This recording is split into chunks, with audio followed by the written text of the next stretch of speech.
Now we're going to talk about our stand mixer. We call it the Hobart mixer. This is the one that's in the first quarter classroom. It's slightly different than the one that's in the College Cafe kitchen.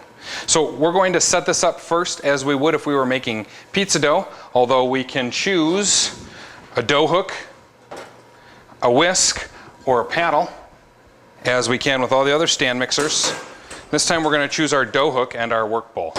So I'm going to grab the work bowl, and there are two eyelets that set on these pegs, and there's a third peg that fits into this little safety holder here. So I'm going to put the eyelets, they all have to go on at the same time, and so the bowl is stable. Then I'm going to take our dough hook and I'm going to fit it on. It has a notched section here that lines up with this peg right here. And then it turns and locks in. The machine must be turned off when we change speeds. This machine only has 3 speeds. I'm going to lift the bowl up to get it to engage, and then I'm going to turn this power switch on. When I want to change speeds, I'm going to turn it off, let the machine stop completely before I change speeds, and then I'm going to change speeds. With the dough hook, we're not going to go much beyond a 2 anyway. A little faster. Now, this machine can never be reached into when it's operational. It should always come to a complete stop. This has a very powerful motor that can cause a lot of damage to our soft parts. So this machine has a few other bits and pieces that are useful. I'm going to take this dough hook off, slide it down.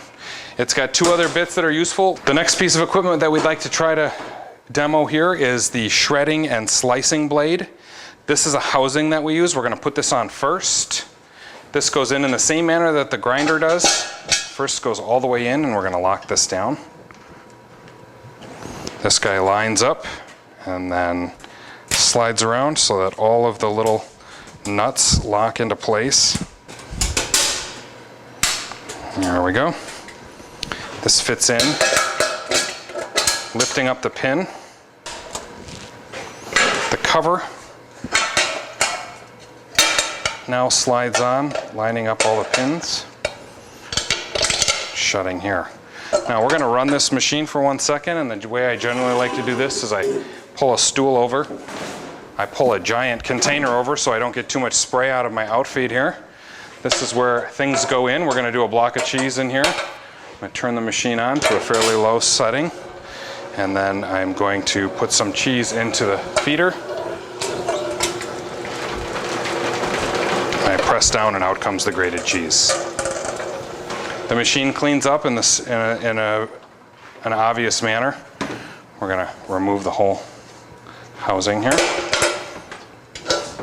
And we'll have to take it apart and put the whole thing in the dish pit. Individually into the dish racks. So that is the safe operation of the Hobart. That is in the first quarter classroom.